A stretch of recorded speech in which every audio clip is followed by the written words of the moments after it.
Salam sejahtera dan selamat petang sahabat. Untuk hari ini kita akan buat rojak simple je untuk hari ini. Bahan dia tahu goreng, nenas, timun, lepas tu kacang kita tumbuk dulu. Lepas tu pericah sama rojak. Beli yang siap je. Tak payah nak buat yang susah-susah. Kita beli yang sudah siap di pack lah.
Okey, untuk timun, nenas dah diiris tadi. Kita punya tahu goreng pun sudah digoreng dan diiris. Digoreng, kita sangai dulu. Goreng tanpa minyak, lepas tu kita tumbuk dia. Tahu semua. Masukkan sama rojak segera punya. Kita beli yang siap. Sama rojak beli siap kat kedai je, campur je agak-agak lah. Kalau nak bagi pekat bubur semua, nak bagi dia cair sikit, bubur sikit je. Tapi untuk ni saya bubur semua sekali, satu pack ni, bagi dia ada rasa pekat sikit.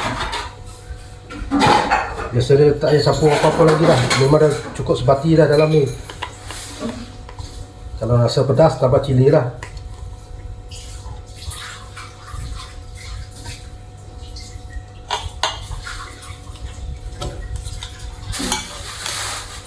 Okey, kita gaul dia sampai dia sebati.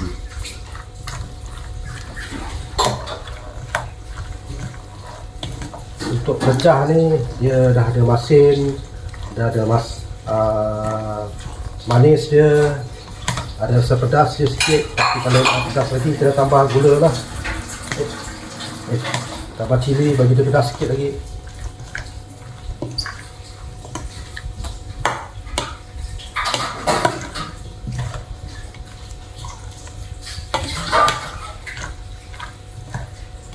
Okey, nampaknya dah sebati dah.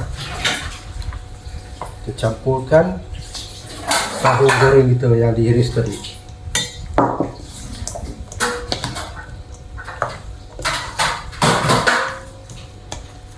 Dan kita masukkan kacang tumbuk yang dah disangai tadi, yang digoreng tanpa minyak. Biasa kita sangai je untuk kacang ni, jangan pakai minyak, bagi dia tak berminyak. Okey, boleh gaul dah. Kita gaul bagi dia sebati. Rojak simple je ni. Ni kalau rojak kat luar ni memang tak laku lah. Rojak untuk makan-makan kat rumah boleh.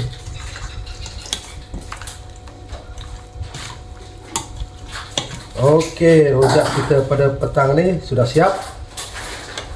Siap untuk kita makan nanti. Okey.